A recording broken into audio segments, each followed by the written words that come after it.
ব্রাহ্মণী খুশিতে বিক্রয় করে। ব্রাহ্মণ অচল পাথরের ন্যায় দাঁড়িয়ে দাঁড়িয়ে যখন কাঁদে, কেননা ব্রাহ্মণ সইতে পারে না। ব্রাহ্মণী দেখতে পায় প্রভু তার অচল পাথরের ন্যায় কাঁদিতে কাঁদতে ছুটে আসে।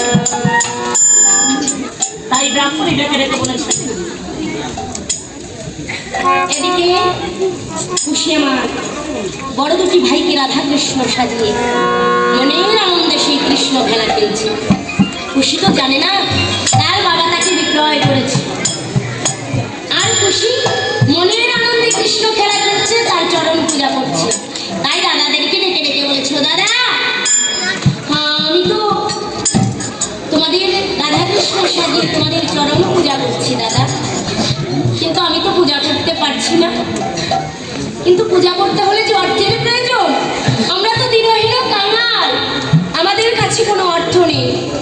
তোমরা কোনকাল বিলম্ব করো, আমি এই বন থেকে ঘুরে ঘুরে তোমাদেরকে ভিক্ষা করে এনে তারপর গোবিন্দের চরণ পূজা করবো।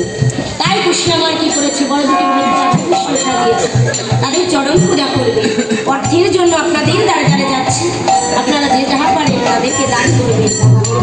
হে কৃষ্ণ ভক্ত গৌর ভক্তগণ, খুশি আপনাদের দ্বারা দ্বারা যাচ্ছে, আপনারা যে যাহা পারেন তাকে দান করবেন, সে যেন সেই ধন দিয়ে গোবিন্দ পূজা করতে পারে, এই আপনাদের চরণে মিনতি।